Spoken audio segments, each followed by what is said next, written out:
दोस्तों, R K dream में आपका स्वागत है। इसके पहले मैंने एक वीडियो बनाया था, उसमें मैंने लगभग 50 क्वेश्चन एलटी ग्रेड आर्ट के मेंस के एग्ज़ाम के अकॉर्डिंग मैंने सेट किया था। तो उसमें 50 क्वेश्चन लगभग थे जो कि पूरे सिलेबस को कवर कर रहे थे। तो उसमें से कुछ क्वेश्चन ऐसे थे जिनका आंसर लिखने में स्टूडेंट को प्रॉब्लम हो रही थी।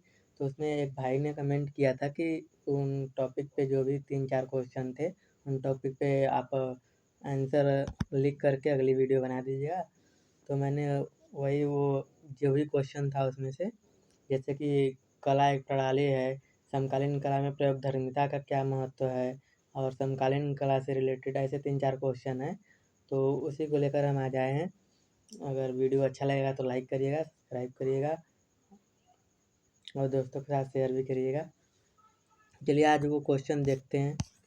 तो क्वेश्चन मैंने थोड़ा जल्दी में लिखा है, तो आप राइटिंग पे मत जाइएगा, आप हेडिंग वगैरह देख लीजिए कैसे है। बाकी आप अपने हिसाब से इसको अपने कॉपी में लिख लीजिए और इसका प्रैक्टिस कर लीजिएगा, क्योंकि इसमें थोड़ा सा मैंने जल्दी में लिखा है तो इसका राइटिंग थोड़ा सा हो सकता है कि अच्छा नहीं है उतना जितना होना चाहिए। चलिए देखते हैं।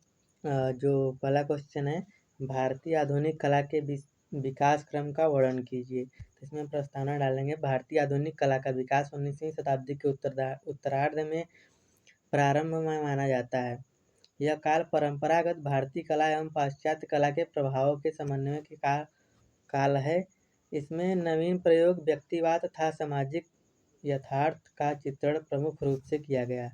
और ऐसे हम लोग डायग्राम भी बना सकते हैं, ऐसे आप हेडिंग लिख सकते हैं, इसमें डायग्राम बना देंगे तो ज़्यादा अच्छा रहेगा।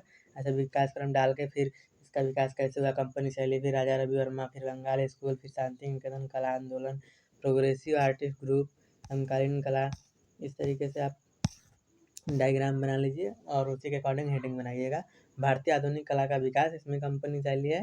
कंपनी शैली में 2-3 टॉपिक जो भी है महत्वपूर्ण है वो आप लिख दीजिएगा। ऐसे हर एक टॉपिक के बारे में 2-2, 3-3 लाइन आप महत्वपूर्ण जो है वो लिख सकते हैं। जैसे इसमें ब्रिटिश काल में यह विकसित हुई और भारतीय विषयों पर पाश्चात्य तकनीक का प्रयोग हुआ। भारतीय कला के आधुनिकीकरण का प्रारंभिक चरण इसे माना जाता है, कंपनी शैली को। और इसके बाद फिर राजा रवि वर्मा आए हैं। राजा रवि वर्मा भारतीय पौराणिक विषयों को यूरोपीय यथार्थवाद के साथ चित्रित किया तथा तैल चित्र तकनीक को लोकप्रिय बनाया। भारतीय आधुनिक कला के अग्रदूत माने जाते हैं राजा रवि वर्मा। और भी महत्वपूर्ण कुछ पॉइंट्स होते हैं, अगर आपको डालना हो तो उसमें डाल सकते हैं, कोई दिक्कत नहीं है। बट टाइम को ध्यान में रखते हुए ये क्वेश्चन लिखना है आंसर। बंगाली स्कूल है, फिर बंगाली स्कूल का नेतृत्व अवनींद्रनाथ टैगोर ने किया है। इसमें एक अगला पॉइंट है, भारतीय सांस्कृतिक चेतना और स्वदेशी भावना को बढ़ावा दिया इन्होंने। और तीसरा पॉइंट है, पश्चात प्रभाव के विरोध में भारतीय शैली में पुनर्जागरण का प्रयास किया। और शांति निकेतन आंदोलन का है, रविन्द्रनाथ टैगोर के द्वारा नंदलाल बोस और विनोद बिहारी मुखर्जी का इसमें योगदान रहा है। और भारतीय परंपरा एवं प्रकृति आधारित कला को महत्व दिया गया इसमें। तो ऐसे ही प्रोग्रेसिव आर्टिस्ट ग्रुप के बारे में है जो 1947 में हुआ था। इसके संस्थापक कौन कौन है, F N Souza, M F Husain, H S Raza, ये सब थे। तो इस तरीके से आप बस इसमें से हेडिंग देख लीजिए, बाकी अपने अकॉर्डिंग आप लोग जो भी महत्वपूर्ण पॉइंट है उसमें आप डाल सकते हैं, कोई दिक्कत नहीं है। जैसे समकालीन कला है, समकालीन कला के बारे में उनकी विशेषता थोड़ा सा लिख दीजिए 3-4 पॉइंट में। इसके बाद लास्ट में निष्कर्ष लिखिए। चलिए देखते हैं अगली क्वेश्चन जो है, भारत की समकालीन कला का परिदृश्य का विश्लेषण कीजिए। अगर इस तरीके से आएगा, इसमें प्रस्तावना इतना डाल सकते हैं 3-4 लाइन का। इसके बाद समकालीन भारतीय कला का, अगर आपको मतलब ये वीडियो अगर क्वेश्चन नहीं समझ में आएगा तो इसको वीडियो को पॉज करके आप इसको क्वेश्चन को मतलब आंसर जो लिखा हुआ है इसको अपने कॉपी में लिख लीजिएगा। इसके बाद अच्छे राइटिंग में अपनी तरफ से प्रैक्टिस कर लीजिएगा। और अगली हेडिंग है, समकालीन भारतीय कला की पृष्ठभूमि, समकालीन कला की प्रमुख विशेषता, बहुआयामी माध्यमों का प्रयोग, सामाजिक व राजनीतिक सरोकार। ऐसे डाल के 3-4 पॉइंट में आप हर एक हेडिंग में 3-3, 4-4 पॉइंट महत्वपूर्ण जो है वो लिख सकते हैं। प्रमुख भारतीय समकालीन कला और योगदान। फिर अगली 2-3 आर्टिस्टों के बारे में लिख दीजिए जो समकालीन आर्टिस्ट है, सबूत गुप्ता, भारती खेर, शिल्पा गुप्ता, अनीश कपूर, मलानी, अतुल डोडिया, विवान सुंदरम। इस तरीके से फिर विश्लेषण हेडिंग डाल के विश्लेषण कर दीजिए। भारतीय समकालीन कला आज परंपरा, प्रयोग चेतना और वह वैश्विक संवाद का संगम है। इसमें लोक संस्कृति, आधुनिक तकनीक और वैचारिकता का अद्भुत समन्वय मिलता है। यह एक केवल दृश्य अनुभव नहीं अपितु सामाजिक हस्तक्षेप का माध्यम बन गई है।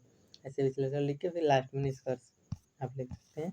चलिए देखते हैं अगला क्वेश्चन क्या है। आधुनिक कला में प्रयोगधर्मिता का महत्व।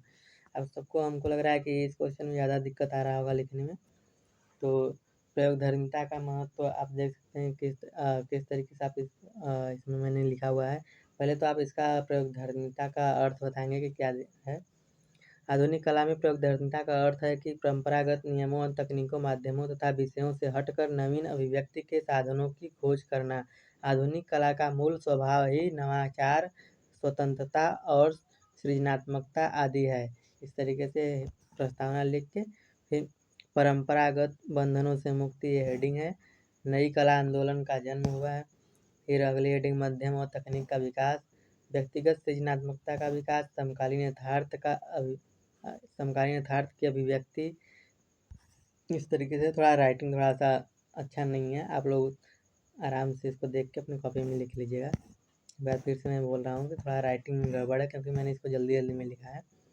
तो अगली हेडिंग है दर्शक के दृष्टिकोण में परिवर्तन, भारतीय आधुनिक कला में प्रयोगधर्मिता। ये हेडिंग डाल के कुछ आर्टिस्टों के बारे में थोड़ा सा लिख के फिर लास्ट में निष्कर्ष आप लिख सकते हैं।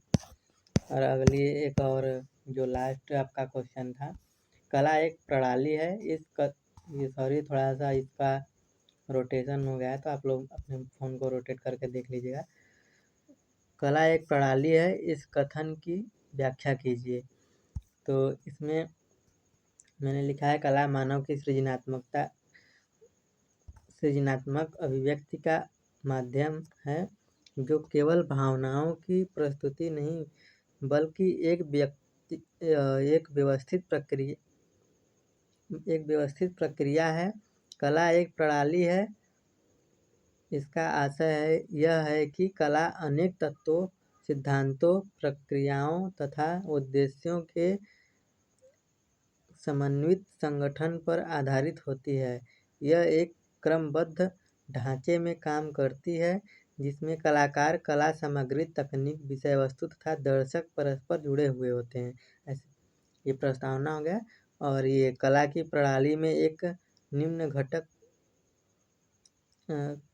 सम्मिलित होते हैं, जैसे कलाकार, माध्यम, तकनीक, विषय वस्तु और दर्शक। ये हमारा है। इसी को रिलेटेड लेके आगे हम हेडिंग में अगर चाहें तो इसके बारे में थोड़ा थोड़ा लिख सकते हैं, 3-3, 4-4 पॉइंट में। और ये लिखने के बाद उदाहरण देते हुए, जैसे मैंने यहाँ पे देखिए उदाहरण लिखा हुआ है, तो उदाहरण देते हुए आप फिर लास्ट में निष्कर्ष लिख सकते हैं। तो वीडियो अच्छा लगेगा तो लाइक एंड सब्सक्राइब करिएगा दोस्तों। अगर आपको कोई भी और भी दिक्कत आ रही है, कोई परेशानी आ रही है, तो आप कमेंट में ज़रूर लिखिएगा, मैं अगली वीडियो से बना दूँगा। तब तक के लिए जय हिंद, जय भारत।